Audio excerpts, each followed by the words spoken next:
After Florida State's win on Saturday night, I wrote that FSU fans should never, ever dismiss rivalry wins, especially when you're playing for so much and a loss would be so devastating and heartbreaking. Because 10-0 is pretty darn sweet, even more when considering all that you have been through over the last 5 or 6 years. Which leads me to what happened in College Station on Sunday. Look, I'm not here to kick dirt on Jimbo Fisher while he's down. Well, not a wheelbarrow's worth of dirt anyway. Maybe a few swipes with my foot. I mean, it's hard to even refer to someone as being down when he's getting paid $75 million to not work. But we all remember and certainly appreciate the run he had in the program he rebuilt while he was in Tallahassee for about a decade. That 2013 team was one of the best in the history of the sport, and he won 3 straight ACC championships and coached in 5 straight New Year's Six bowl games. He was a fantastic coach for a time. He modernized a program that was in desperate need of it. That can't ever be overlooked.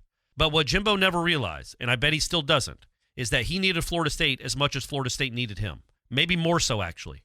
I mean, it's obvious at this point that he's not an all-time great, and yet he was still able to win 29 straight games and a national title leading this program. You know why? Because this program is the special sauce, not him. It's the fan base, the history, the brand, the helmet, the in-state talent base. That's what makes Florida State unique.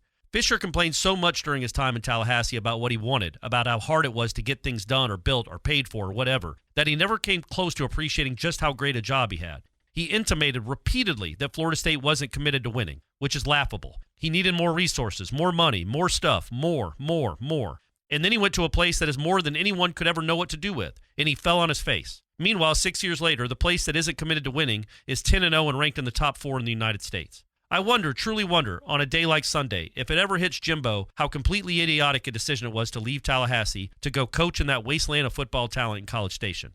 I get it. His bank account has a bunch of extra zeros now. He's got all the ranches he could ever want. But for a dude that seems so competitive, that just loves ball, loves coaching ball, loves winning, he absolutely torpedoed his chances at multiple championships and a lasting legacy because he was too busy whining about what he didn't have. The money might have been greener in College Station. The grass sure as hell wasn't. And looking back, I think what bothered Florida State fans the most, why so many of them were probably smiling on Sunday, aside from that 3rd straight win over the Canes, is that they kept being told when Jimbo left that it was their fault. They didn't care enough. They weren't committed enough. National writers bought it. The Texas A&M fans certainly bought it. They said Florida State was too cheap and small-minded, and they lost a great coach because of it. In case you forgot, here's a refresher on some of the things Jimbo said at his introductory press conference at A&M. Quote, I always say this, are you interested in being good, or are you committed to being good?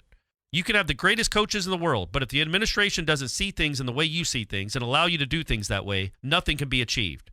You certainly can't go on 9-game road losing streaks without a committed administration. Heck, Willie only lasts 7 straight, Jimbo.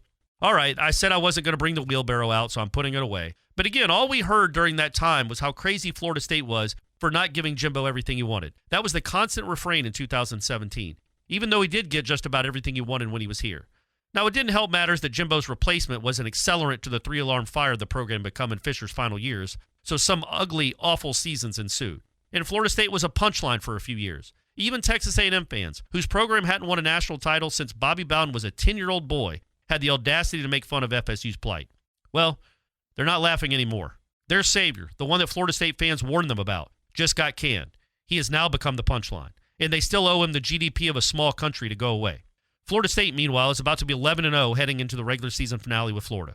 By the way, I do feel the need to point out that over the last quarter century, there have been 4 head coaches at Florida State. 3 of them have strung together a winning streak of at least 16 games during their tenures. Think about that. I can't imagine there's another school in the country that can claim that. Mike Norvell says it all the time. This is a special place. This is a special brand. He seems to appreciate getting to coach at a place like Florida State, which he should, because despite what we were all told when Jimbo left, this place does care about winning, a lot. Which is why I get so excited for you guys each week that the Seminoles add to this streak. 6 years ago, a national championship head coach said Florida State wasn't invested enough. He kicked dirt on the program that made his career, saying he was thrilled to go to a place that was truly committed to winning. 2 years ago, the #1 recruit in the country, who had been a commit for years, tossed an FSU hat to the ground in the most public flip in college football history. At the time, both were humiliating for the Florida State fan base. Well, the first guy just got fired, and who knows when and where he'll coach again. The second guy is on a 4-6 football team and about to experience his first winter in Colorado. Good luck with that. Meanwhile, your team is 10-0 and 2 wins away from a perfect regular season. So go ahead and enjoy every minute of this. You've earned it.